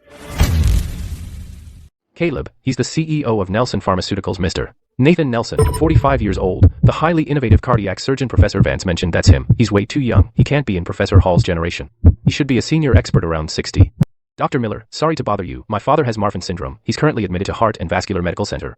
According to Professor Vance, this surgery will be extremely difficult. Professor Vance said you can handle unconventional procedures. That's why I came to ask you to operate. Professor Vance mentioned it to me. The aneurysm is 4.75 centimeters in diameter. The dissection extends from the ascending aorta all the way to the abdominal aortic bifurcation. The right coronary ostium is compressed, and this is a redo surgery, correct? Dr. Miller, you've already reviewed the case. I reviewed the scans Professor Vance sent. A standard procedure won't work. The only viable option is normothermic balloon occlusion of the descending aorta combined with normothermic circulation for a synthetic graft replacement. We also need to prepare for a right coronary artery bypass. Professor Vance was right. What's in this man's head doesn't match his age at all. His abilities must be unfathomable. Dr. Miller, don't worry about the logistics. I've already coordinated all the arrangements. If you'll take the case, we can discuss your fee. Let's not rush. I'll check my schedule. I have a lung transplant tomorrow and an urgent surgery the day after. Both patients came here from out of state specifically for me. No one can replace me. The earliest I could go to Heart and Vascular would be the day after next. Doctor, if you're willing to take the case, I'll personally reward you handsomely. This isn't about money. If I abandon this surgery, at least 2 patients could lose their lives. I can't justify that. Those patients came here because they trust me. I can't let them down. Tristan, Nora. Tristan, this is, you two are. Nora and I grew up together, Grandpa Nelson and Mr. Nelson. They're both like family to me. Caleb, I knew it. The person Professor Vance mentioned had to be you. For Grandpa Nelson's surgery, you have to help us. Caleb, you can't do anything either? I'll see what I can do. Tomorrow, I'll perform both the lung transplant and the gland surgery. The day after, I'll fly to Heart and Vascular. I knew you'd step up, Caleb. Aortic aneurysm diameter, 4.75 centimeters from the ascending aorta all the way to the abdominal aorta. The right coronary ostium is compressed. A second surgery. Who here is confident enough to take it on? I can handle the lungs, but if we can't get past the heart, we still won't get him off the table. If only Autumn Leaf were here.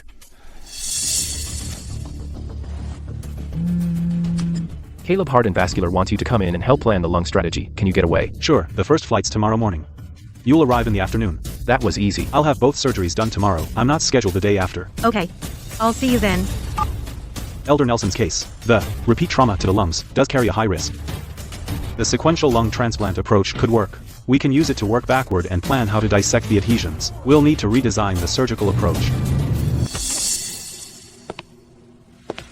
Who is this guy? I don't recognize him. Did he come to the wrong place? He really came. But he's only an attending. Can he really join an expert-level surgery like this? You finally made it. I was afraid you'd miss your flight. Professor Hall, you're quite familiar with this young doctor. You even came out to greet him. Douglas, who is this? The one I told you about, the one who performs sequential lung transplants, my student. Caleb Miller, Mr. Nelson, has the person I asked you to invite Autumn Leaf arrived yet? Professor Vance. We've already brought him in. He's already here. Autumn Leaf Caleb Miller is Autumn Leaf.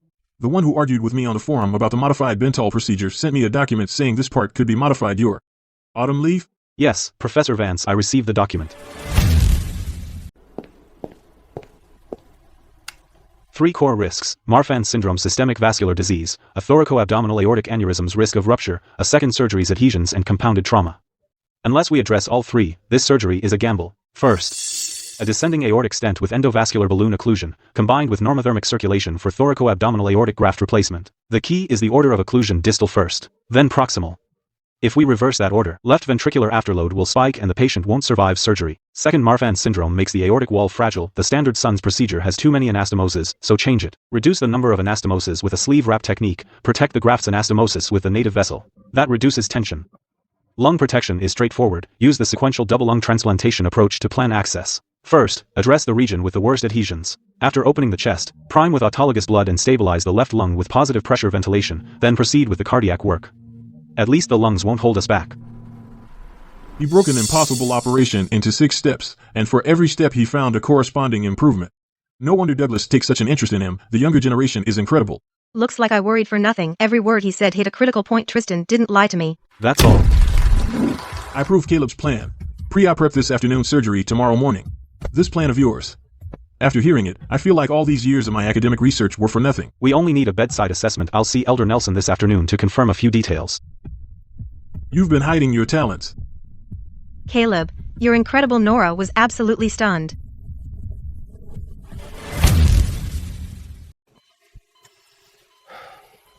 Doctor, how old are you? 45. 45? And you dare take my case? Howard, that old codger wouldn't even dare. Daring to is one thing, being able to is another. The surgical plan, I've run through it 6 times. Rest assured. I've already prepared the equipment list. Also, I want Dr. Vance and Carter Ross as assistants. I don't work well with anyone else. My assistants have worked with me for decades. Every step is second nature. Bring in your own people. I won't know their rhythm. Then we'll work differently. I'll be lead surgeon. They'll assist me. You can be second assist. You'd be the lead surgeon? This kind of surgery, I've performed it for 30 years, and you, a 45-year-old attending, are telling me you'll lead? Howard, when he performed lung transplants, I was right there working as his surgical assistant. When he performed the Bentall procedure, Raymond was right there too, working as his assistant. If you think I can't do it, then draw up a sample surgical plan. You take the lead. But if you can't pull it off, you'll take over, right? You're saying you'll lead? Are you confident? I'll review the details. One last time tonight. I'll operate tomorrow. You be my second assist. At my pace only you can keep up. Fine, you lead, I'll be your second assist. A 45-year-old taking over as my lead surgeon. Has the world gone upside down? Still studying? Some anastomosis sequences differ from the standard Bentall. Let me confirm it one more time. Be honest with me. This operation, how confident are you? 70%. If Raymond and Carter assist without any problems, it could reach 80%. 70%? Howard wouldn't even claim a 30% chance. You're the only one who can do it. I'll pick you up tomorrow morning.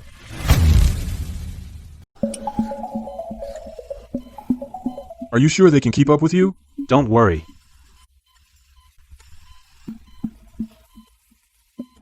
He chose these 2 as assistants, and it looks like he was right, because whoever else he chose, they couldn't keep up with his pace. Preserve the supraortic branches. Trim the graft into a C shape, end-to-side anastomosis sequence. Normothermic circulatory arrest. Prepare for cannulation. This step wasn't in the plan. To keep air out of the aorta, I added it on the fly. I forgot to write it down. Add one more step on the fly. He casually stabilized the entire course of the surgery. What's in his head far exceeds what's in the written plan.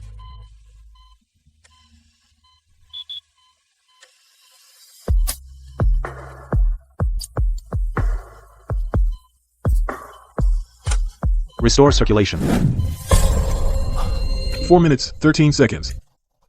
4 minutes, 13 seconds? And at normothermia? Even under deep hypothermia, my fastest time was still 19 minutes. I've never seen anyone move that fast. The modification simplified the operative steps while preserving the brachiocephalic vessels. It reduced the number of anastomoses and, with aortic wrapping and endocardial techniques, naturally shortened the circulatory arrest time. When I was learning this procedure, he hadn't even been born. Now I'm standing beside him as his second assistant. I can't even retract as fast as he passes instruments. It's time for a new generation. Oh, he dissected it twice as fast as I expected. That aneurysm segment was fused to the abdominal organs. It would have taken me at least 2 hours to dissect it cleanly. He finished in 40 minutes. The younger generation has surpassed us. How did he manage to make every incision miss the nerves and major vascular branches? It's like he has the thoracic anatomy engraved in his mind as a 3D model. His precision is unbelievable. Master thoracic anatomy knowledge activated surgical field identification accuracy 98.7%. Left phrenic nerve vagus nerve branches. Small vessels around the aorta celiac trunk branch locations. He mapped every one of them. 1 stitch, 2, 3. Every stitch passes precisely through the graft and the matching point on the native vessel wall. No adjustments. No do-overs. When he sutures, it seems he doesn't have to think at all. The vessel replacement is complete. Next, we'll control the bleeding. 2 hours, 27 minutes. 2 hours, 27 minutes. Extensive thoracoabdominal aortic replacement. The standard time is at least 5 hours. He cut the time by more than half. This is a completely different surgical approach. This man isn't performing surgery. He's deconstructing the patient down to their physiology, then rearranging it from scratch. Today, I've truly seen that there's always someone better. Now comes hemostasis. Once circulation is restored, every anastomotic leak and needle hole bleed must be handled one by one. We can't rush this step. The first phase is complete. Now comes the hardest part, Caleb. How will you handle it? Be ready, hemostasis is where things can go wrong. Check the equipment, blood supply, and emergency meds. Verify every last one. If an anastomosis bursts open, we have to start emergency circulation within 30 seconds. Let's begin restore circulation. Blood is the most unforgiving test. The slightest deviation in any stitch will show under high-pressure circulation. From the aortic root down to the descending aorta, this is the most critical and complex part of the entire surgery. Under standard technique, we'd expect at least 3 or 4 bleeders. Actually, not a single one. I don't believe it. There's a bleed. Before I could finish, he'd already sutured it. He kept staring at the exact same spot. Was he waiting for me to notice? No, he wasn't waiting for me to notice. He was already looking for it himself. When you did the anastomosis just now, you'd already anticipated the tension of every stitch. Yeah, wherever the tension was uneven, you reinforced it with a half stitch so there won't be more than 3 bleeders.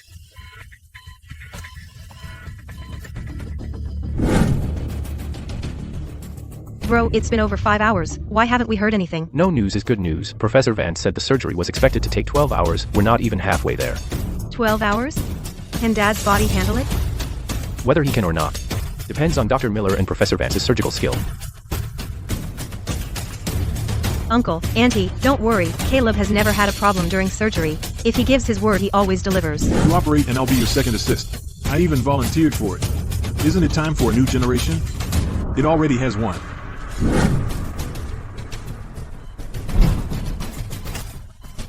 Hemostasis is complete. Close the chest. I'm 63 years old. I've been performing surgery for 40 years. Today is the first time I've ever said this to someone else in the OR. The lights are out.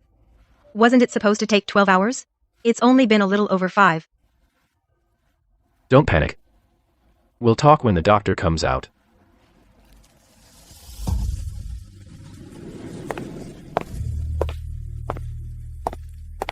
Dr. Miller. Professor Vance. You did all you could. Why is he stealing my line?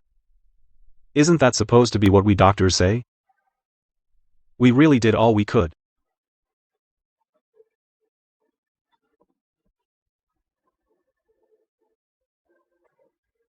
Did you misunderstand? The surgery was a success. He's out of danger. Caleb. Grandpa Nelson is okay. Yeah. The surgery went better than expected. We finished in about 5 hours. We're closing him up now. If observation goes well, he can go to the ICU.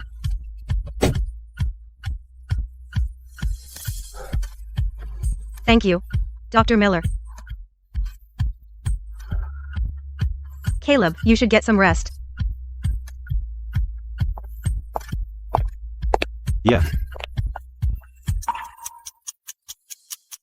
I've performed surgeries for 40 years. Today was the only time I stayed second, assist the whole case, and I didn't feel diminished. Your modified technique. Could you write it up? I'll submit it for publication. Sure. I'll send it once it's organized. Thanks to all our Esteemed experts and mentors, the old man's surgery was a success. We've prepared a lavish thank you banquet. If you don't mind, please join us for dinner, Dr. Miller. You have to come. Without you this time, my dad couldn't have made it through the operation. I'm going to pass. Enjoy yourselves.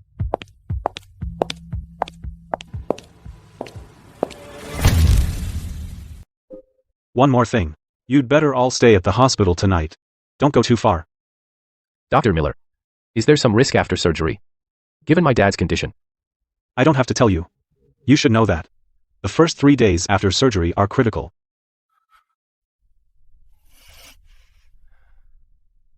Don't overthink it. I asked you to stay not because I expect trouble. It's because the patient may wake up tonight. Dr. Miller, are you sure? If nothing goes wrong, he should be extubated later tonight. Extubated? After thoracoabdominal aortic replacement, extubated in under 24 hours? Caleb?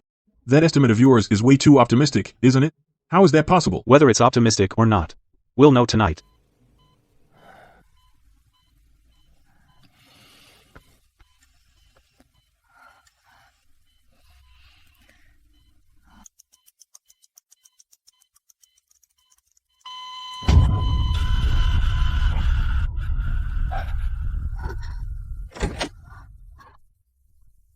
Nurse. The patient's awake. Alert and oriented breathing is stable.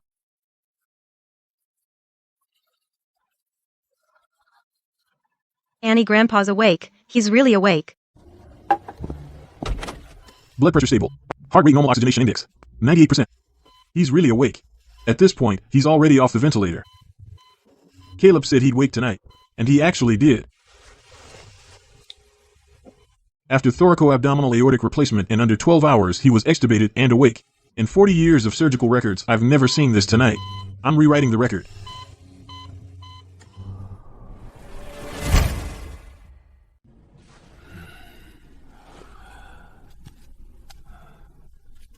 After thoracoabdominal aortic replacement, walking within 24 hours. I'm practically retired. This is the first time I've written a postoperative note like this. It's never too late to start. His knee flexion is nearly normal and he's breathing without compensatory strain. You can go home now. Once you're home, follow my rehabilitation plan and you'll walk normally within a month. Dr. Miller, this is a small token of our family's gratitude. Nelson Pharmaceuticals is willing to pay you $5 million a year to be your private medical consultant. You choose the time and place. We won't interfere. I appreciate it. I have money. Patients are still waiting in line. I need to get back. I told you Caleb isn't interested in money. The core of the staged rehabilitation plan isn't speed. It's stability. Each stage has clear criteria for moving on. If the benchmarks aren't met, we go back to the previous stage. Elder Nelson had a strong foundation, which is why it worked for him. For an average patient, the timeline would be 2 to 3 times longer. My flight back to the hospital is booked for tomorrow morning. Thanks for all your hard work.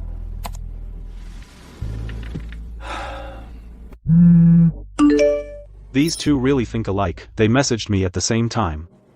But getting these two messages proves my late bloom comeback is complete. Emergency department. Level 1 alert. Complex penetrating trauma to the great vessels. Hemorrhagic shock. Vital signs are unstable. Dr. Miller, this patient has injuries to both the heart and aorta. We discussed it among ourselves, but no one felt confident. Let's go. I'll take it. I used to want nothing more than to leave the hospital, but I've changed my mind. More than 200 patients in this country are desperately waiting for a chance. The strengths and weaknesses of overseas techniques still need to be verified. All the challenges are just beginning. My scalpel will never stop.